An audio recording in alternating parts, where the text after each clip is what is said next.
Okay, I would like to call the February 23rd, 2021 Housing and Redevelopment Authority meeting to order. First order of business is called to order. Myra, would you mind doing the roll call? Sure. Commissioner Beloga. Present. Commissioner Lewis. Present. Commissioner Olson. Present. Commissioner Hukim. Present. Commissioner Thorson. And he did indicate that he was running a little late. There were some issues at work. So Okay. He will be joining us though. All right, I'll just continue on until he gets here. All right, our second item would be the approval of the agenda. Do I have a motion to approve tonight's agenda? Commissioner Hukim moves to approve the agenda. Is there a second? Commissioner Olson does that. All right, Commissioner Hukim moves to approve the agenda. Commissioner Olson seconds. Can I have a roll call vote? Myra, would you mind calling the roll call? Beloga. Aye. Hukim. Aye. Lewis. Aye. Olson. Aye. And is Thorson here yet? Thorson? Not so far. Okay, 4 votes, the motion passes. thank you, Myra. All right, our third item on the agenda will be the approval of the minutes. First is item 3.1, approval of the February 9th, 2021 HRA Commission meeting minutes. Are there any corrections, additions, or before we call the vote? Hearing none. Myra, could you call the vote, please? Let's make a motion first. Oh, I'm sorry. Could I have a motion to approve the February 9th, 2021 meetings, minutes? Sorry. Moved. Is there a second? Commissioner Hukim seconds. All right. Motion to approve the February 9th, 2021 minutes by Commissioner Beloga, second by Commissioner Hukim. Myra, if you could call the roll. Beloga. Aye. Hukim. Aye. Lewis. Aye. Olson. Aye. Motion passed 4-0. Thank you. All right. Item 3.2, minutes of February 16th, 2021. Are there any additions or corrections? Hearing none, is there a motion to approve the minutes? Commissioner Hukim moves to approve the February 16, 2021 special meeting minutes. Is there? Commissioner Olson seconds. Thank you.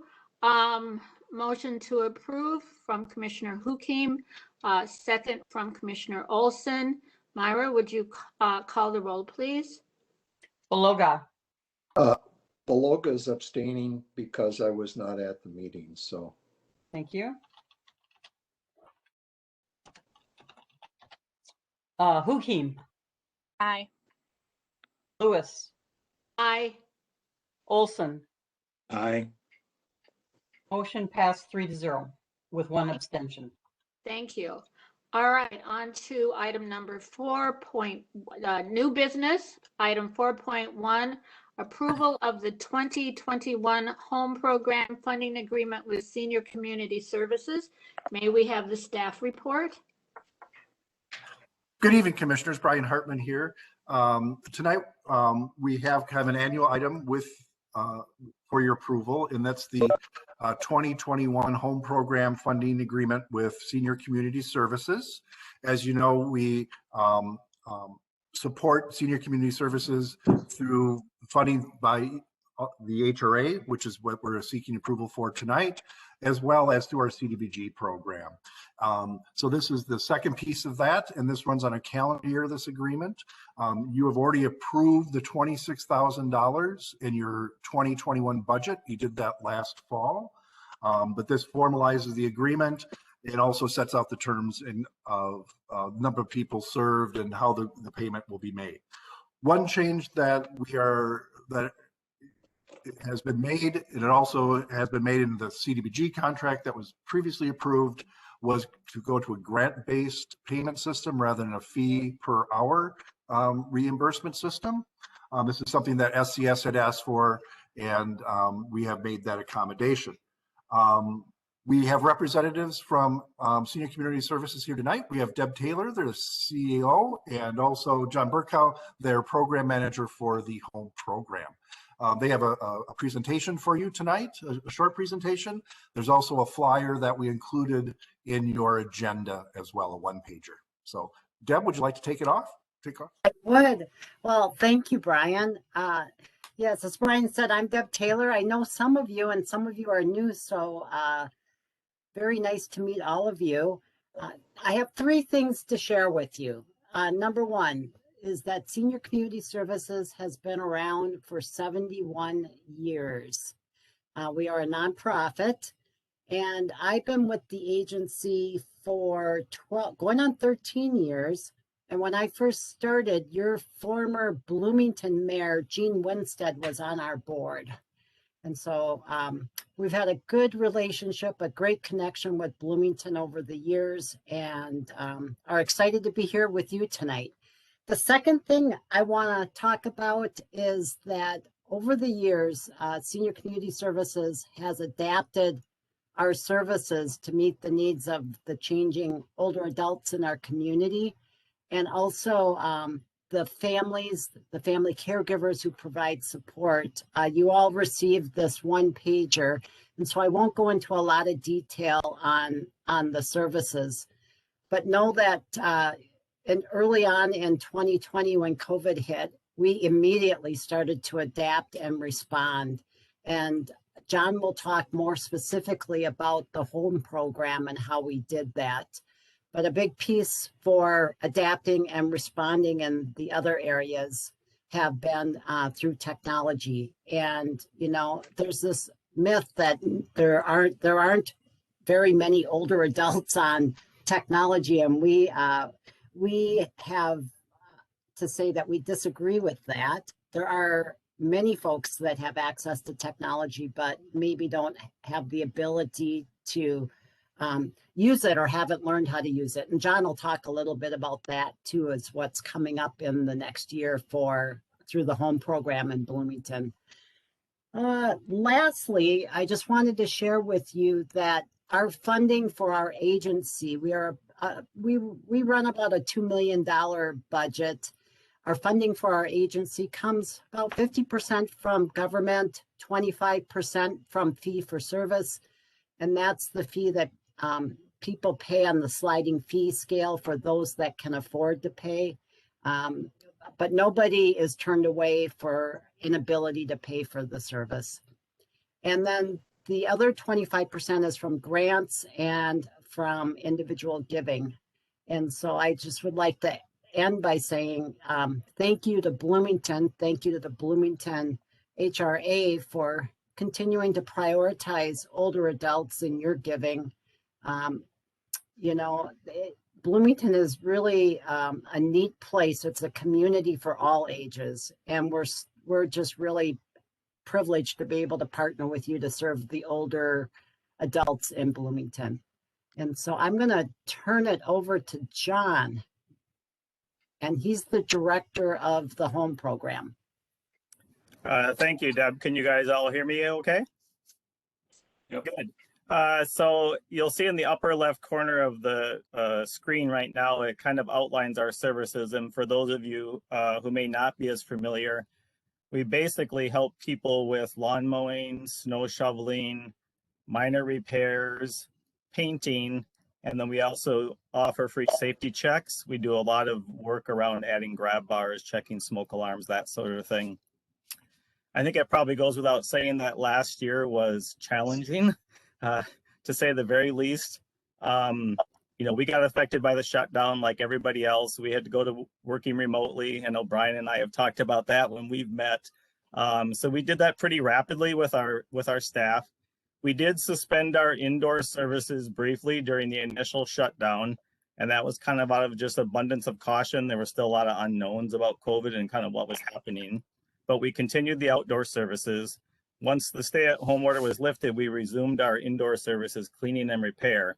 A lot of other senior serving organizations, you know, shut down operations for the whole year, and they weren't, I don't think, quite as responsive as we were able to be. So I'm really proud of my staff, all the field staff, workers. You'll see in the upper right corner, it says serving safely through COVID. And that was really our mantra, is that we wanted to be safe. We helped our the seniors in Bloomington by giving out face masks initially. So when our workers would visit, they would make sure that the seniors had face masks. I don't know if you remember, now they're kind of everywhere with all sorts of different logos on them. But back in last year of this time, March and April, they were a little hard to come by. So we wanted to make sure that people had face masks. We also did a lot of wellness calls, and this is something, you know, that isn't kind of in our normal work stream, but is kind of how we chose to respond to COVID, reaching out and calling people to check on them, to see how they're doing, connect them to resources. We found that over the past several months, when normally someone might call just to request the service, now they want to stay on the phone and talk to us. And, you know, the isolation that older adults were experiencing, if they weren't connected to technology or had a strong support system, they became even more isolated because of COVID and the fear of going out and whatnot. You know, I've seen that getting better over the last several weeks here, but, you know, the social isolation piece is still a major thing that affects a lot of the people that we serve. You know, a lot of them don't have the support systems, or they may be living alone. Deb mentioned this very briefly, but we are applying for a grant, just as kind of an aside. We started a tech pilot program up in Wright County, and we're going to be applying for a grant in Hennepin County to connect seniors with technology. And that's been a great success for us. It's not funded directly through the HRA, but just know that we'll be offering that, assuming we get the grant, and I'm fairly confident we will. But assuming we get the grant, we'll be offering this tech service throughout Hennepin County. And so that'll give older adults a chance to connect with technology. And I could always give you guys more information if you're interested about that. So I'd like to take just one more minute if I could. Are we okay on time? I'm getting nods. So I always like to just share a little personal story, kind of give you a flavor for what we do, kind of beyond the descriptions and the, you know, the numbers and all that. So we are very fortunate to have an awesome couple who lives in Bloomington, a retired couple, and they've been volunteering with us a little over 2 years now. And they've done, I think I looked up their records before the meeting, they've done like 120 jobs over those last couple of years. And so they had written a description of kind of what they do, and their husband and wife team. He tends to do most of the repair work, although she kind of helps in the yard too, but she likes to go along with and just talk with the person kind of while he's doing the work. It's kind of how they operate. So it's really great. We don't have any other couples that volunteer together besides these two. Usually they're just individual volunteers who are going in the home. And I'm just going to read just a very short thing of what she wrote to us. It really touched our hearts when she wrote this note to us. So she says, when my husband and I signed on to the home program, it was because we wanted to give back for all the good fortune we've had in our lives. What we didn't expect was that the seniors we've helped have helped us just as much. Newly retired, we were unsure of how to fill our days with something both meaningful and rewarding. Each and every time home sends us out to help someone, we've been met with a lovely senior who is grateful for the help and generous with their time. They share stories of their lives and remind us to slow down and enjoy this stage of life. They are no longer clients to us, they've become friends. One friend sells doll clothes and has a huge collection of wonderful tiny apparel that we got to see on our way to replace batteries in a smoke alarm. Another friend is an artist. We learned that she is inspired by various found objects as my husband repaired her sink. One friend creates beautiful floral arrangements and has a room full of silk flowers, which delighted us as we fixed her dryer. There are many other friends we've had the good fortune of meeting, and each one has enriched our lives. We are grateful to the home program for giving us new friends and a more meaningful and rewarding life. And I often say when I'm describing the home program that it's easy to describe it in the nuts and bolts of what we do around people's homes, but it's really about that social connection.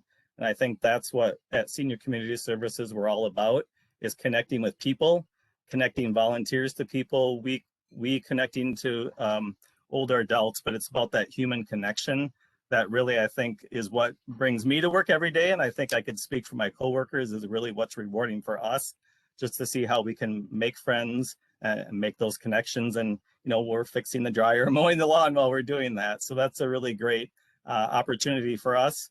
And I really appreciate the city partnering with us and allowing us to help seniors. I think really COVID has really brought to the forefront seniors in our society, where sometime I think, you know, seniors tend to remain in the background, but what do you call it? The blessing out of COVID, if there is a blessing out of COVID, I think Deb would agree with this, is that we've had some additional dollars, we've had some additional ways to help people this year. So you know, it's a silver lining. That's the word I was looking for. The silver lining out of all of this is that we've been able to touch people in new ways and help them in different ways. So thank you for your time this evening, and I'd be happy to answer any questions anyone might have. I'm sure Deb would too. Yeah. So any questions from commissioners, please?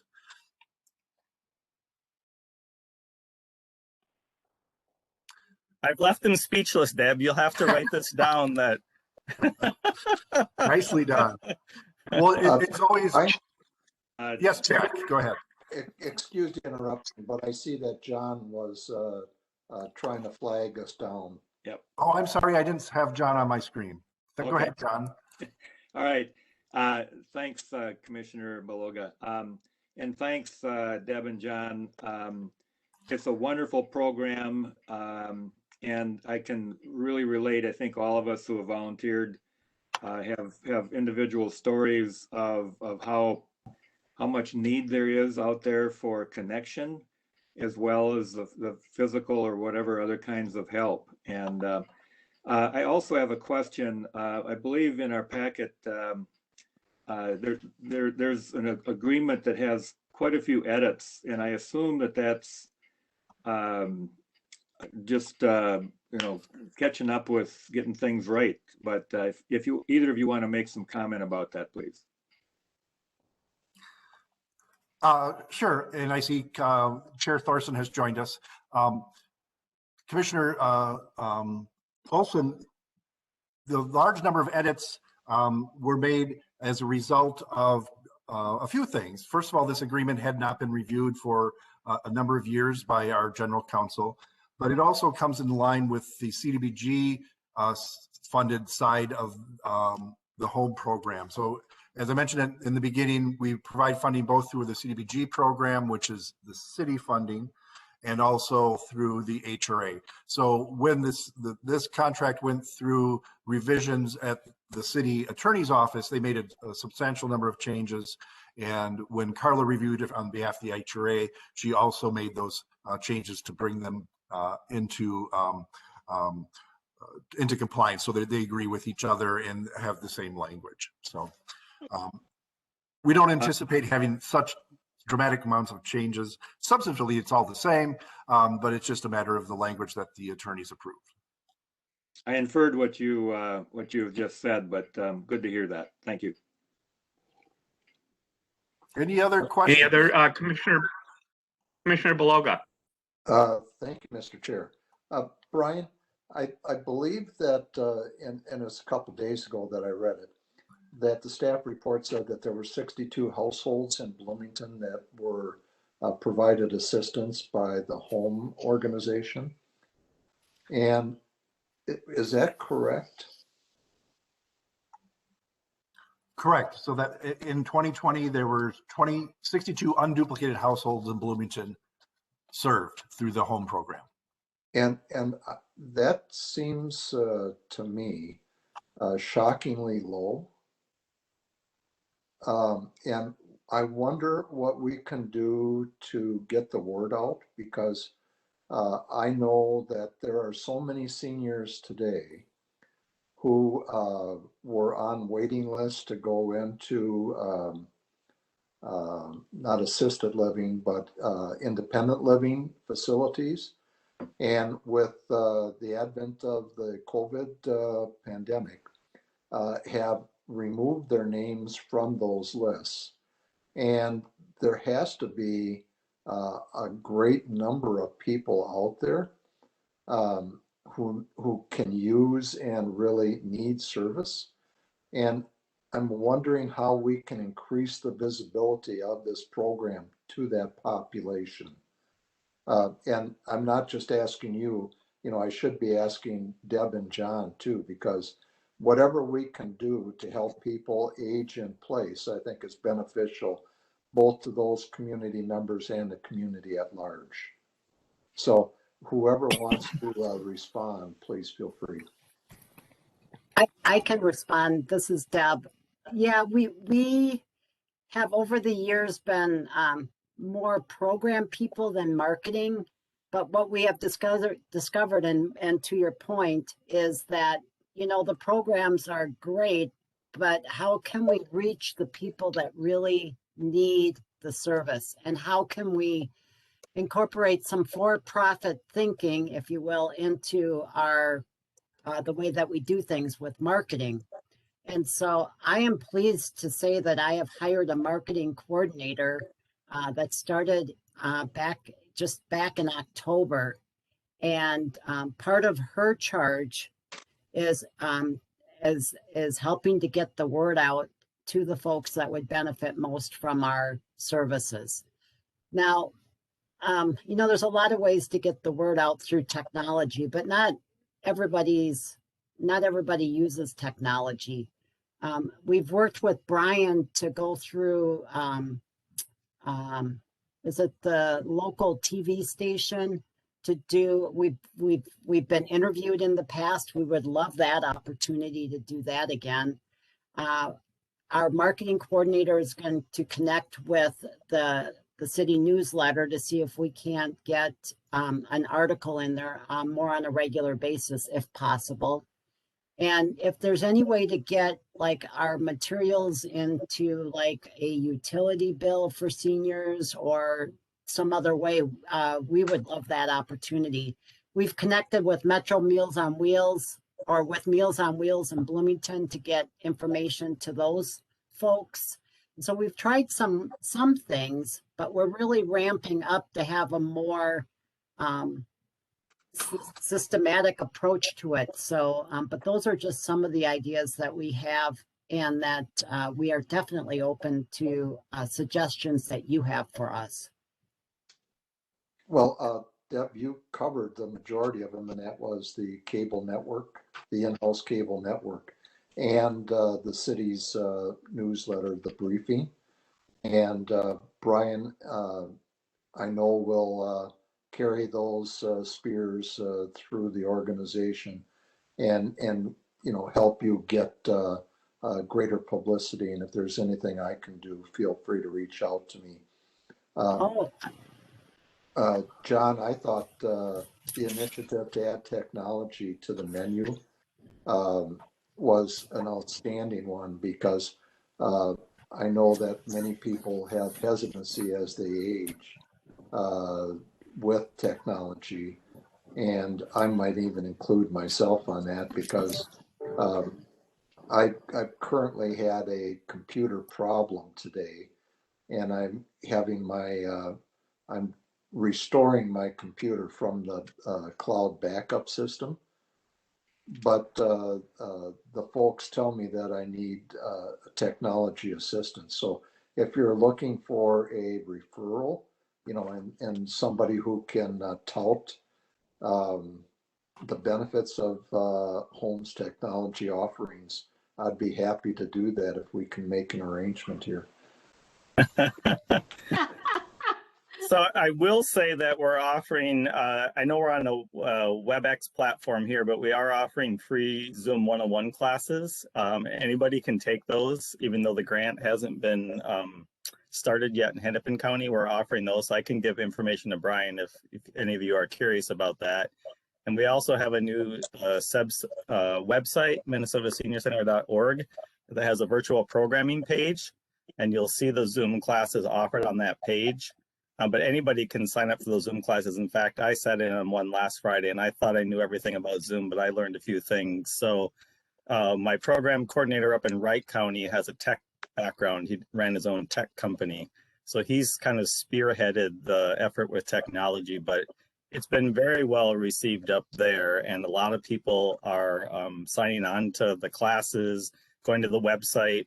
And the thing that really makes us unique is that what we've done there, and I envision we'll do hopefully in Bloomington if the senior center reopens, is we actually put volunteers in the senior center to help with tech questions. And then we offered in-home visits where one of our staff or volunteers will come to somebody's home and help them with whatever technology issues are happening. And I thought, you know, with COVID, maybe people would be a little reluctant to have people in their homes. I mean, I understand, you know, if they need a repair or cleaning done, they're probably gonna, you know, invite us in. But I wasn't sure if they would invite us in for the technology assistance. But they were like, oh no, you got to come here and show me how to do this. So to the point I heard you earlier on, it's hard to do it remotely sometimes, right? It's easier when you're standing next to somebody and helping them with whatever technology issue they're having. And we've done everything from using the remote to the TV to, like you said, maybe, you know, switching to a new computer, backing up your computer from the cloud. I mean, you name it, we've done it already. And we've only been running that grant for about 8 months now. And yeah, just you can't find that type of help. I mean, it's hard to find someone who'll come to your home for a modest fee and help you with technology. I mean, there's no service like there out that. So no service out there like that, especially for older adults, I don't think. Well, if you want the testimonial and can help me through this, I'd be happy to do that. But we're going to be starting to write the grant, so maybe we'll hit you up. Deb's giving us a thumbs up. So good. John, Commissioner Olson here. Great programs. I appreciated the list that the two of you, Deb, started, the programs that you're working on for marketing. And thank you, Commissioner Beloga, for bringing that point up. You mentioned, John, you mentioned Wright County. How many counties does this organization serve? Well, we're primarily Hennepin County with a home program, but a couple of years ago, we expanded up to Wright County as well. We have a couple senior centers that we operate up there. And so that was a natural place for us to go. And then now we're into Sherburne County a little bit, but the bulk of the work we do is in Hennepin County. So that expanding up kind of northwest there was just within the last couple of years. But we had an existing grant and we were able to get an extension to it to try the technology piece. So, and with having the coordinator up there with a technology background, it seemed like a natural place for us to kind of test it out and see. But because it's been so well received now, yeah, we're looking at doing more of it. Thank you. And John, Commissioner, I would also add that some of our other programs like Medicare Partners, which is helping people get access to healthcare, that's a statewide program. Caregiver support services we do in Wright County, Hennepin, Carver, and Scott. And CareNection, we're redeveloping that right now. We went from 9,000 caregivers using it to coordinate care for their loved ones to over 20,000. And so now we're redeveloping that so it can handle up to 100,000 people using it. And we're developing apps for it. And CareNection isn't limited by where a person lives. If a person has access to the web, they use it. We've got already people throughout the U.S. that use it and internationally as well. Wow. That's fabulous.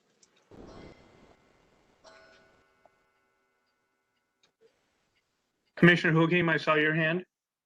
Thank you, Chair Thorson. Yeah, I just wanted to say that number one, I really appreciate this program. I appreciate the fact that during COVID, you took some extra steps and really just hearing about the interactions and just talking and really, you know, that is something that was really important during this time, is just having that connection, people feeling connected. So I really do appreciate that, because that our elderly community really needs that, and it's hard to get and reach to them. So I just want to say that I'm very supportive of this program, and also just a suggestion too, maybe for advertisement wise, as something that just came to me is it's later in the year, but as a block captain, maybe passing out brochures to the block captains for National Night Out, and we could like give it to our neighbors at National Night Out as well. Just kind of maybe an idea of reaching out to the community. So That was all. Yeah, Thank you. Great Thank idea. you. Good idea, yep. Yeah, I'm hoping that we can get back to some more in-person things. Like we used to do a lot of outreach through like the senior center, and not being able to do the events in person last year, I think did, affect our marketing negatively. Not that we didn't adapt, but it's hard to make up for some of those in-person events that we didn't have access to. So I'm hoping as things, open up in this year that we'll be able to get back to some of those in-person events. Deb probably remembers walking in the Bloomington parade. We did that a couple of years where we had a big banner and we passed out, I think stylus pens is when we did it. So that was really fun. And there were a lot of older adults along the parade route and we'd hand out brochures directly to them. So I really miss that person-to-person interactions. I'm sure all of you do have been affected by COVID, but I'm really looking forward to getting back to some hopefully in-person events because I really enjoy going to those. Thank you. I appreciate it. I was fortunate enough to be able to join the meeting prior to your presentation and was able to hear that awesome story as well. So we do appreciate everything you do and for as long as you've been doing it here in Bloomington. With that, we'd be looking for a motion on this item, 4.1, approval of the 2021 Home Program Funding Agreement with Senior Community Services. Mr. Chair, I'd be honored to move that item for approval. Commissioner Lewis, second. Motion by Beloga, second by Lewis, and I'll do the roll call vote. Beloga? Aye. Hughim? Aye. Lewis? Aye. Olson? Aye. Thorson is an aye. Motion passes unanimously. Again, thank you very much, and we look forward to your good work in 2021. Thank you so much for having us this evening. Always good to chat with you all. Thank you. Thank you. All right, on to item 4.2, Lindale Flats Development Agreement Amendment. Good evening, Chair Thorson, Commissioners. Sherry Shoquist, HRA Analyst, before you this evening with another amendment to the Lindale Flats Development Agreement and another minor change. It's regarding the $207,912.83 reimbursement fee. The roughly 81,000 building permit fee remains the same, and the 126,128 reimbursement for other fees is what's changed, and we are now recommending that reimbursement of city fees be for SAC and WAC at this time. I would be happy to take any questions. Commissioners, any questions of staff on this item? Mr. Chair? Commissioner Beloga. Sherry, good evening. Thanks for joining us. I presume, and I think it goes without saying, that you all have looked at TIF and we're still okay with that, and or you want to recommend this, I take it, but just want to confirm. Yes, thank you, Chair Thorson, Commissioner Beloga, that because these were Affordable Housing Trust Fund dollars, the TIF rules do apply. And that is one of the reasons that we are now dedicating these fees to SAC and WAC, as opposed to originally they were going to be for park dedication fee reimbursement. Park dedication fees are not eligible for TIF.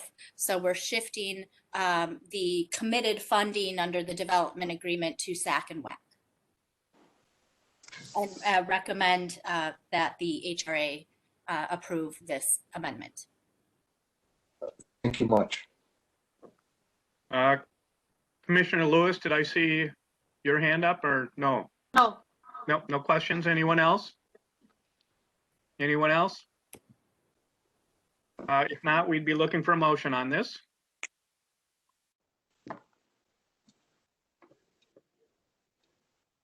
Commissioner Hughim moves to approve the resolution authorizing the First Amendment to the development agreement for Lindale Flats.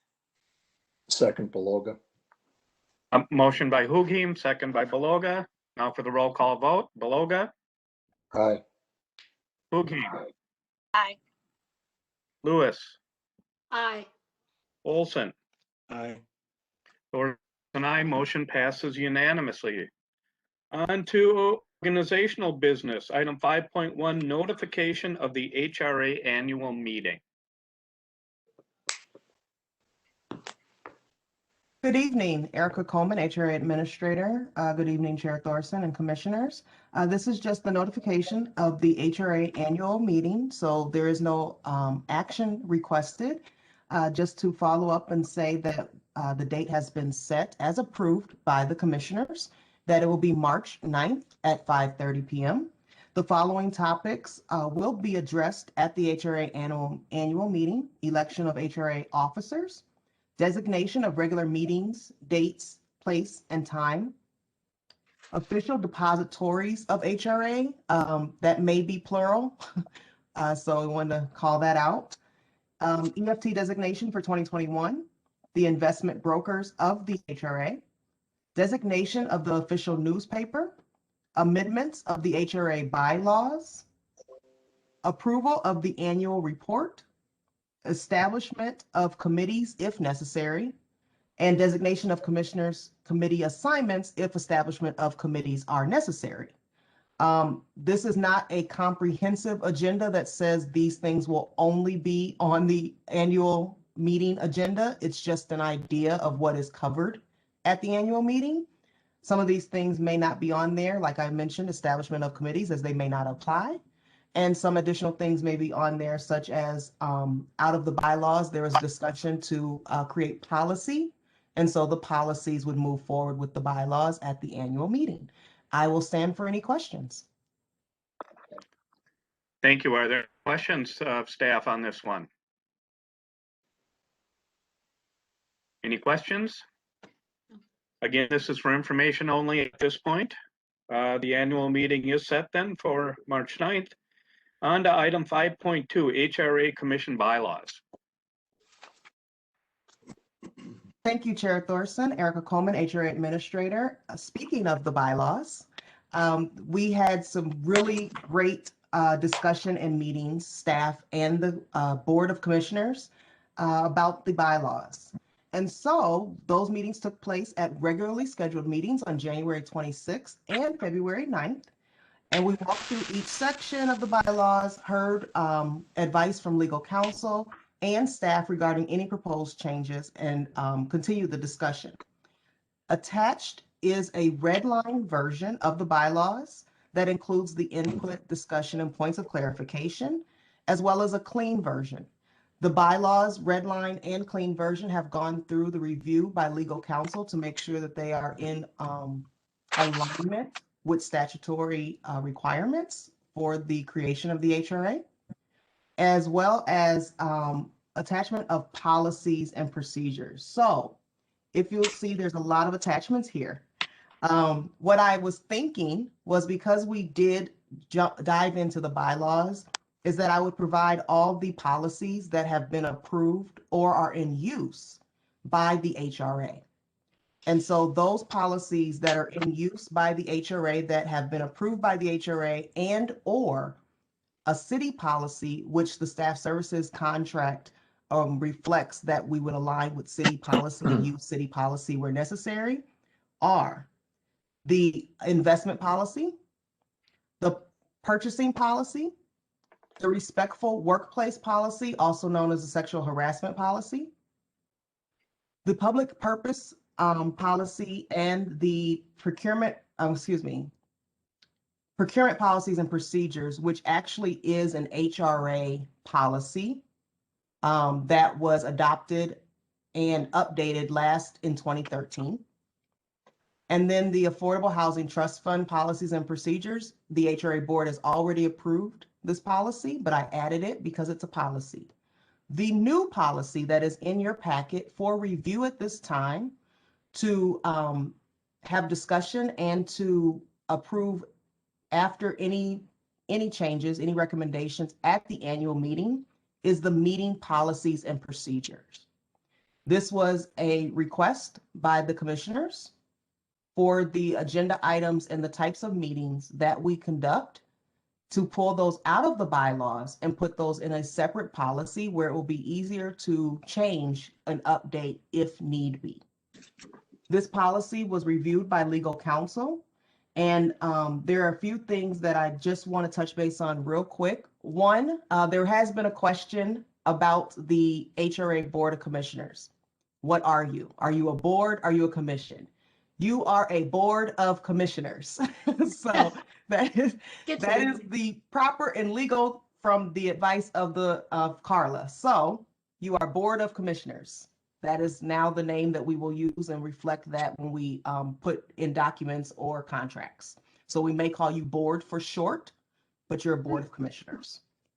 The second thing was expanding the board of commissioners, asking about that. Just an update. This is a very tight session at the state legislative session. And as we know, this would require special legislation.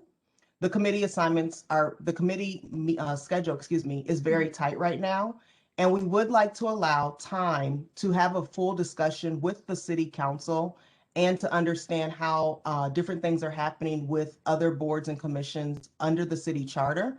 So I am recommending that if you would like to move forward with expanding the board, that becomes a 2022 legislative agenda item, because the city of Bloomington does maintain a legislative agenda. And so we have time to discuss and see if that's something you would like to do. And if it is, we have time to get it on the legislative agenda and to get support. The other item that was questioned in the bylaws was about the resolution that created the HRA, the city council resolution. Carla had mentioned she couldn't find that. We did have that information and supplied it to her. So that's why that date has not changed, because it is accurate and we do have the resolution to back it up. The last thing that was a question in the bylaws from commissioners was, there was one last thing. Sorry, I have a few windows open and I was going through everything. The last thing was about the language that we were using, and all the language that we have used is statutory language. There has been a question about oral notification under special meetings. That is an or item, so it's oral or written, and that is statutory language.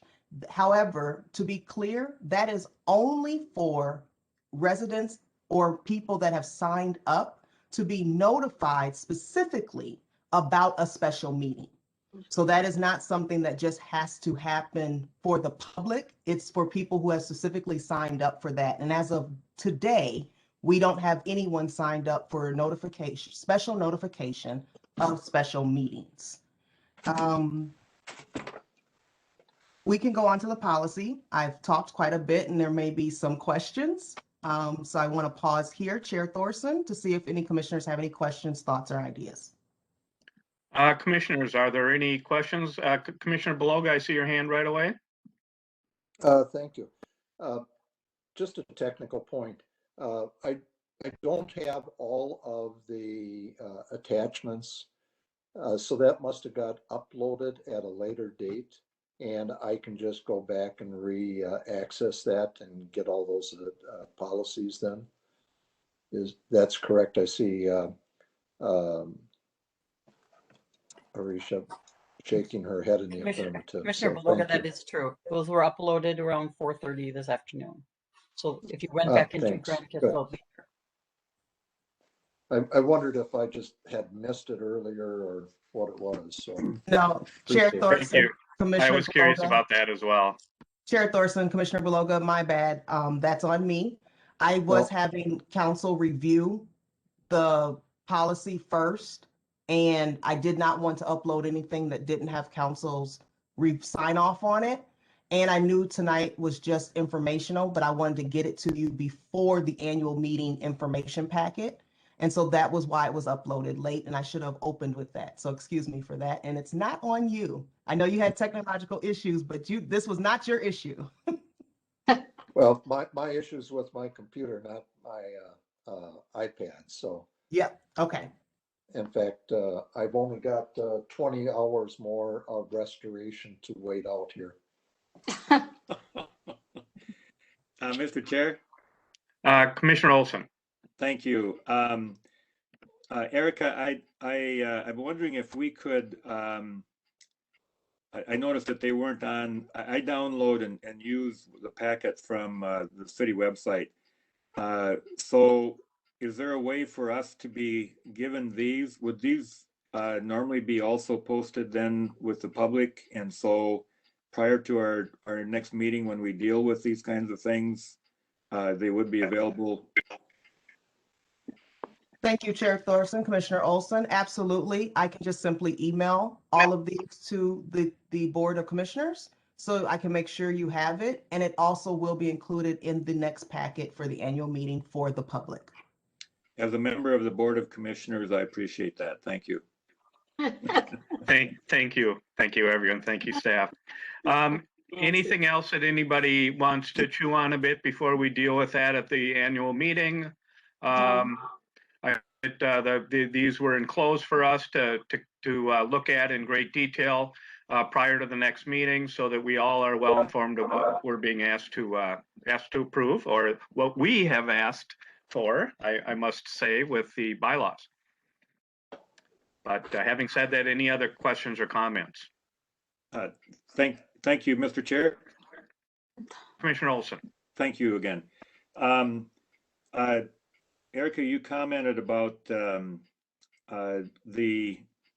approaching the legislature, and the bylaws. I believe the wording is in there now. With if we end up fully voting on it and it's approved by whoever else, that it would be at least five, but no more than 7. So I appreciate. I guess what I would appreciate at a future meeting, or somehow that that we discuss perhaps a list of things that would make sense to do, that staff put together, and then we discuss as well.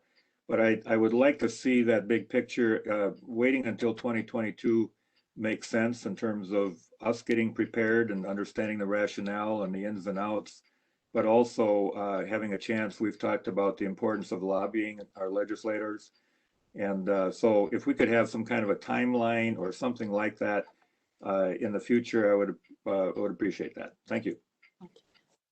Thank you, Commissioner Olson. Erica, could you briefly touch on how the city's legislative process works in terms of how these, the list of things that are the city priorities are carried forward?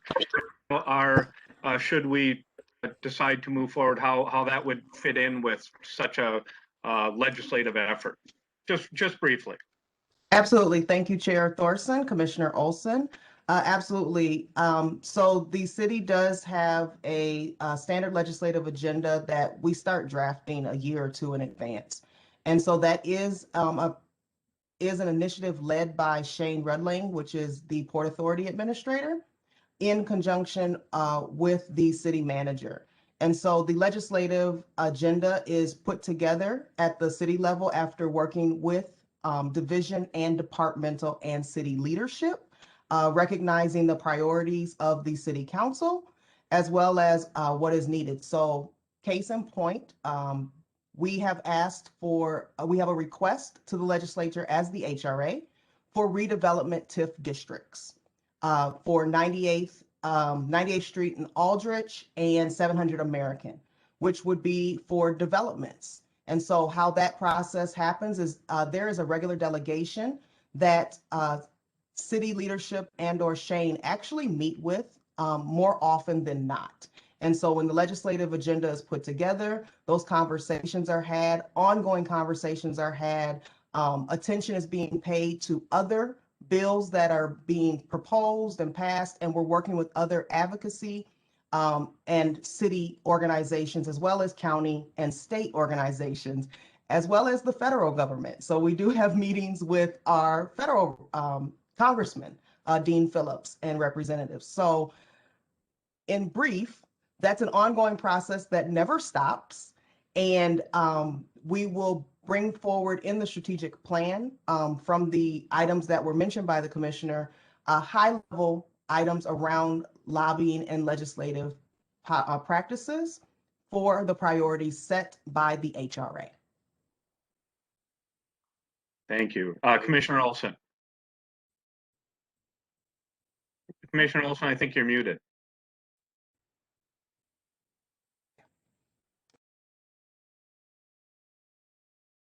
Thank you.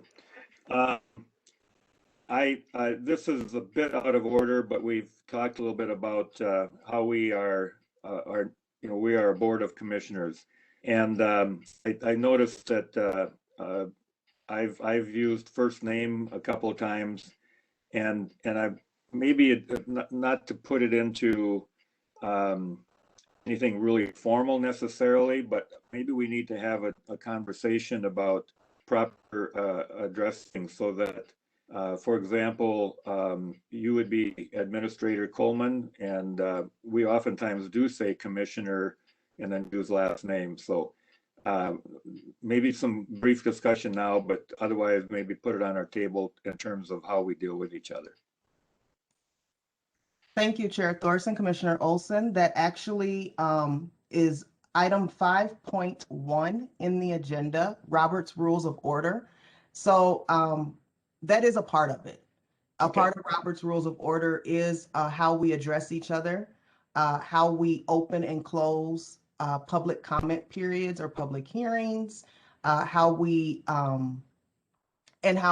respond or vote, and what the proper procedure is for that. So we can I would leave it up to the chair on having a discussion or answering any comments or thoughts around that, as well as I will take direction from the board on if you would like to have it as an agenda item specifically to set time aside to go through that. Commissioners, are there any further thoughts on the item? Thank you, Commissioner Olson, for bringing that up. It sounds like it will be among our policies that we'll be discussing and approving. Thank you. Anyone else wish to comment on the organizational business? If not, we can move on to item 6.1, HRA development. Commissioner Hookey. Commissioner Hookey. Thank you, Chair. I just had a quick question, and I think I must have missed it when we were going through the bylaws the first time, but I have a little bit of a question with our term limits. When looking at terms, it says, we have 5-year terms, but doesn't tell how many 5-year terms a commissioner can have. So I'm a little curious on, do we have term limits? And if not, is it something that we want to consider, as I see other boards doing it within the city?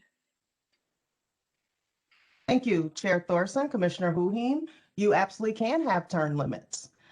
It would be up to the board to determine what that is, unless, and I have to give this caveat, there is a whole initiative happening at the city level to streamline boards and commissions and to look at possibly changing things just so they are more streamlined around the application in particular. There are quite a few boards and commissions that do have term limits. They are city charter created boards and commissions. The HRA and the Port Authority are not. And so the HRA and the Port Authority at this time do not have term limits. That would be a discussion that I would leave up to the commissioners. And I would just say that as we do our strategic plan and you look at your focus as identified through the strategic planning process, that is something to think about is regards of term limits as you're addressing diversifying and as well as meeting the needs of community members, if that comes into consideration. But yes, you can have term limits, but you will have to have the discussion and decide if you would like to implement that. If you would like to implement that, it can be included in the bylaws. It doesn't have to be. Thank you, Administrator Coleman. Chair Hukim, Thorson? I'm sorry, Commissioner Hukim, did you have a follow-up? Thank you, Chair Thorson. No, I didn't. I appreciated just knowing, I was unaware, so I just wanted to know where, I mean, I guess the only follow-up I would have is just what other people may think about if it's something we want to discuss later on or a future, I guess. And Commissioner Beloga, I understand maybe the council has been discussing boards and commissions and terms for some period of time. Do you have anything to add to this discussion in terms of what council has been thinking? Thank you, Mr. Chair. Yes, the council has had discussions as recently as last evening at the city council meeting with the recent appointment to 17 applicants to 5 different boards and commissions. And there was an outstanding number of applicants, 84 applicants for 17 positions. But the process is still fluid, and council has really not set the direction as clearly as it could be. We just haven't had it and dedicated a sufficient amount of time to working out how to do it. So we had a great deal of discussion last night for those who may have watched or heard the meeting. And one of the things the mayor did is propose that we have interviews, and he proposed that we have interviews for twice the number of candidates that we had positions for. And, you know, when you start going through COVID and what that means and how we do it and the accessibility of all the applicants who would be selected, it kind of got into the too hard category to try to make that run, that policy on the fly without careful consideration and deliberation. So we went back to our prior methods and agreed that we would, by the next appointment cycle, which is mid-year, have an established procedure. Thank you, Commissioner Beloga. I would be interested as this moves forward to learn more about the council's thinking on this item as well. Mr. Chair. Commissioner Olson. Thank you. Commissioner Beloga, when you said mid next year, are you talking 2022? Mr. Chair, Commissioner Olson, if I said 2022, I misspoke. What I meant to say is for the mid-year appointments being for 2021. Okay, thank you.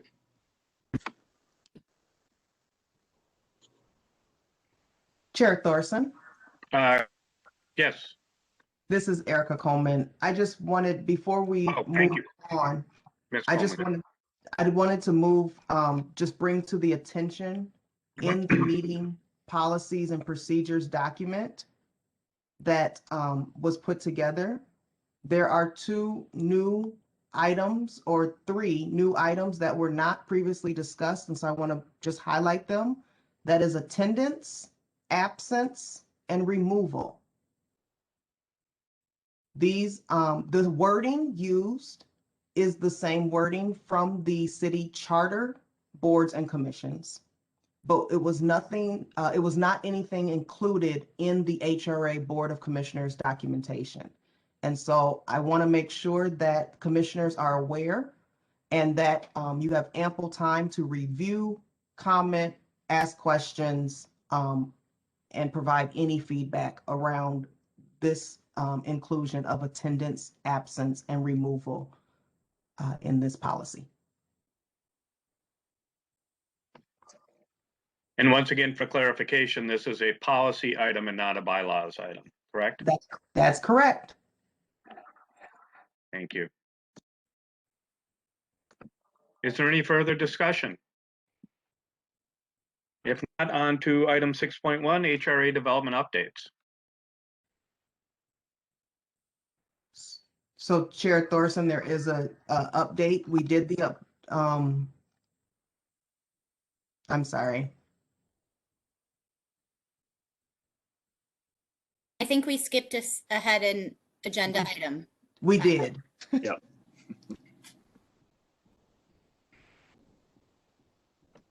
I'm sorry, item 5.3, HRA strategic planning sessions. Thank you. Okay, sorry about that and misspeaking, Chair Thorson. But yes, this is just the meeting notes from the amazing strategic planning. I just have to say I was very excited after having our strategic planning sessions all together. Really great, but I did add the meeting notes from both meetings so that commissioners have that information to go back to look upon and to provide any additional comments. This is an informational only piece or agenda item, excuse me, and so there is no action required at this time. Thank you. Having said that, any questions or comments? Commissioner Olson, I see your hand. Thank you. Just a quick comment. I really appreciate it. In fact, I printed it out because there's so much meat in there. And so we will be coming back to that. I'm looking at the next steps, 3 bullets at the end on page 72 right now. And we put in an awful lot of work, and I think we need to have some kind of a game plan, you know, as we talked about. And so look forward to us working that out, Mr. Chair, in terms of, I don't know, if we do that, or ask staff to offer a presentation on certain ones, because I think we did some prioritizing and that kind of thing. But anyway, a lot of work. So many times this kind of work goes on the shelf and collects dust. And I think our enthusiasm and hard work deserves to have periodic review of this document. Chair Thorson, Commissioner Olson. Go ahead. So I just want to just reiterate that the strategic planning sessions, as they happened and the notes were taken, I was able to take the information, and I will be putting together a strategic plan, a 3-year strategic plan for review and approval by the board commissioners.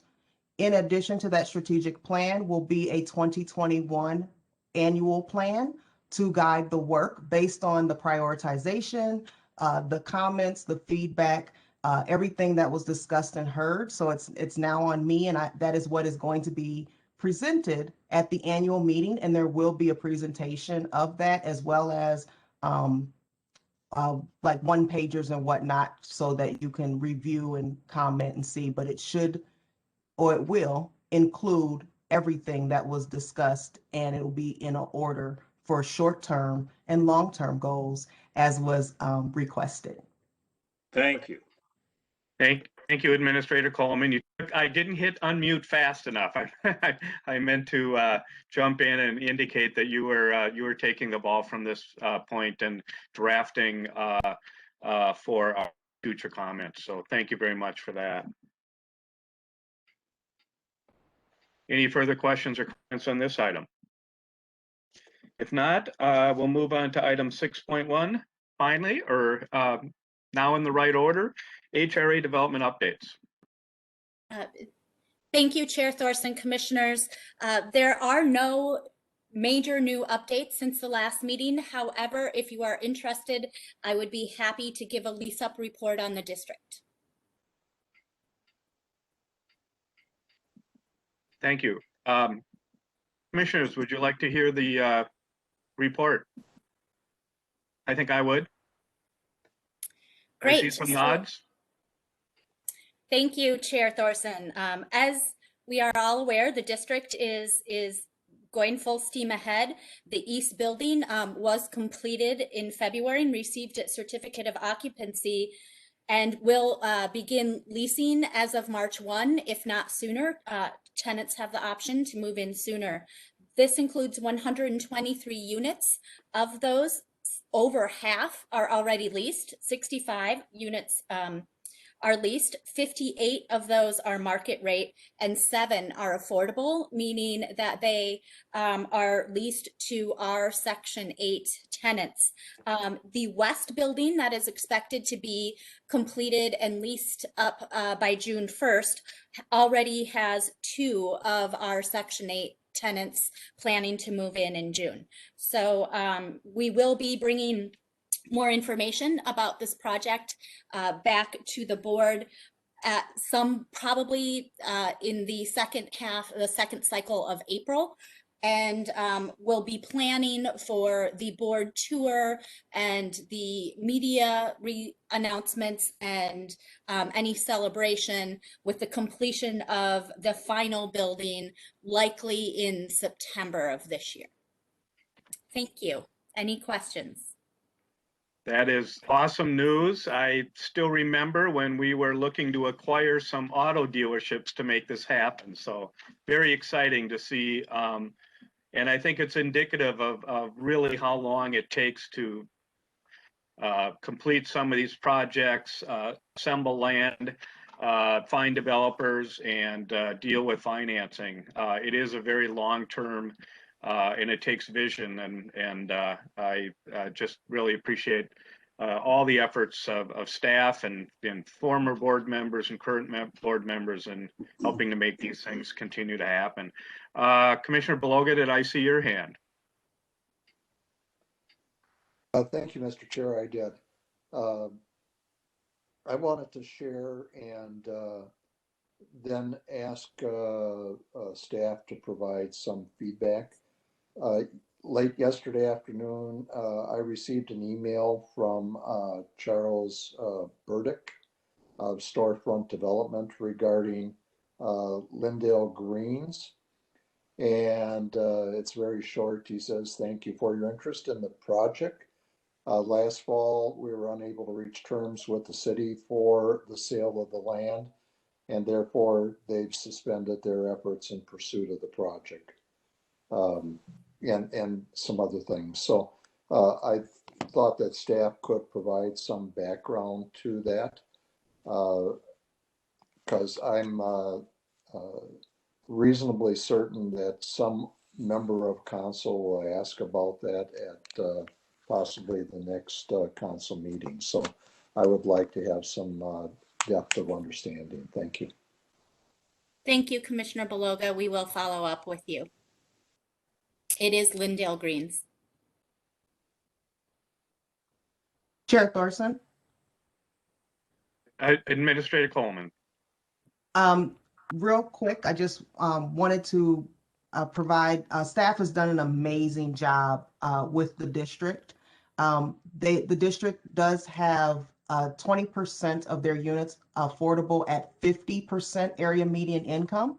And so what I wanted to just clarify on that is that that has afforded the opportunity for people who may have a voucher to be able to rent an affordable unit, but also people who do not have a voucher that may be able to rent an affordable unit. And there could be a mixture, a small mixture of that with the 50% AMI units. And then Commissioner Beloga, we will look into Lindale Greens. Obviously, I was not here yet, but get that information and find out exactly what the area is and what the outcome was and why. Thank you. Commissioner Beloga. Just as a follow-up, thank you, Mr. Chair.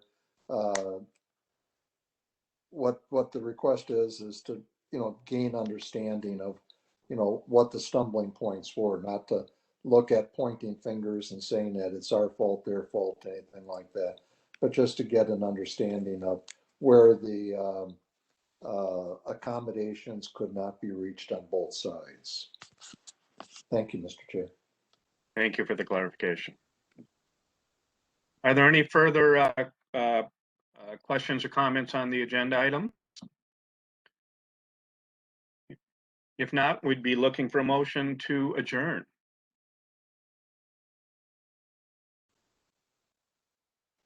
Commissioner Olson moves that we adjourn this meeting. Beloga, second. Motion by Olson, second by Beloga. We'll now do the roll call vote. Beloga. Aye. Fugim. Aye. Lewis. Aye. Olson. Aye. And Thorson is an aye. Meeting is adjourned. Thank you again, everyone, for all your work. Good night, Thank you. everybody. Good night. See you Good next night. week. Myra, can you hang on to me and see if you can help me